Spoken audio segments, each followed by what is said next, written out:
ಸ್ನೇಹಿತರೆ, ಕಾಂಗ್ರೆಸ್ ಮತ್ತು ಕಾಂಗ್ರೆಸ್ ನೇತೃತ್ವದ ಇಂಡಿ ಮೈತ್ರಿಕೂಟವು ನಾರಿ ಶಕ್ತಿ ವಂದನಾ ಮಸೂದೆ ಅರ್ಥಾತ್ ನಮ್ಮ ಸಹೋದರಿಯರಿಗೆ ಮಹಿಳಾ ಮೀಸಲಾತಿಯನ್ನ ಕೊಡುವ ಬಗ್ಗೆ ಇದ್ದಂತಹ ಮಸೂದೆಯನ್ನ ಸೋಲಿಸಿದ್ದಾರೆ.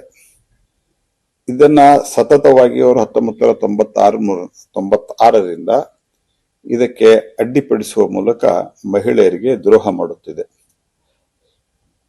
ಇದರ ವಿರುದ್ಧವಾಗಿ ದೇಶವ್ಯಾಪಿ ಪ್ರತಿಭಟನೆ ನಡೀತಾ ಇದೆ. ಕಳೆದ 40 ವರ್ಷಗಳಿಂದ ಕಾಂಗ್ರೆಸ್ ಈ ನಾಟಕ ಮಾಡುತ್ತಿದೆ. ನರೇಂದ್ರ ಮೋದಿ ಅವರು ಎಲ್ಲರ ಜೊತೆಗೆ ಮಾತನಾಡಿ ಈ ಬಿಲ್ ಅನ್ನ 2/3 ಬಹುಮತದಿಂದ ಲೋಕಸಭೆ ಮತ್ತು ರಾಜ್ಯಸಭೆಯಲ್ಲಿ ಪಾಸ್ ಮಾಡುವ ಉದ್ದೇಶದಿಂದ ಮಾತನಾಡಿದ್ರು ಸಹಿತ ಅವರು ಇದನ್ನ ಸೋಲುವಾಗೆ ಮಾಡಿದರು.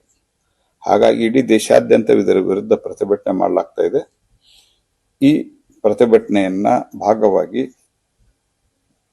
ಹುಬ್ಬಳ್ಳಿಯಲ್ಲಿ ಬಿಜೆಪಿ ಮಹಿಳಾ ಮೋರ್ಚಾದ ವತಿಯಿಂದ ಇದೇ ದಿನಾಂಕ ಮೇ 1ರಂದು ಹುಬ್ಬಳ್ಳಿಯ ನೆಹರು ಮೈದಾನದಲ್ಲಿ ಸಂಜೆ 4 ಗಂಟೆಗೆ ಜನಾಕ್ರೋಶ ಮತ್ತು ಪಾದಯಾತ್ರೆಯನ್ನ ಹಮ್ಮಿಕೊಳ್ಳಲಾಗಿದೆ.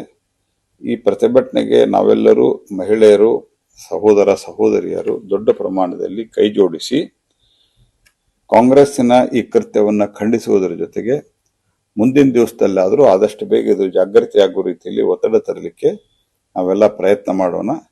ಕಾಂಗ್ರೆಸ್ ಮತ್ತು ಅದರ ಮಿತ್ರ ಪಕ್ಷಗಳ ಮಹಿಳಾ ವಿರೋಧಿ ನೀತಿಯನ್ನು ಧಿಕ್ಕರಿಸೋಣ. ಅದಕ್ಕಾಗಿ ತಾವೆಲ್ಲರೂ ಬರಬೇಕು ಅನ್ನುವಂತಹ ಮಾತನ್ನು ಹೇಳ್ತಾ, ಪ್ರಧಾನಮಂತ್ರಿಗಳ ಘೋಷಣೆ ಏನಿದೆ ನಾರಿ ಶಕ್ತಿ ರಾಷ್ಟ್ರ ಶಕ್ತಿ, ಇದಕ್ಕೆ ತಾವೆಲ್ಲರೂ ಬಲವನ್ನು ತುಂಬಬೇಕು ಅನ್ನುವಂಥ ವಿನಂತಿಯನ್ನು ಮಾಡ್ತಾರೆ.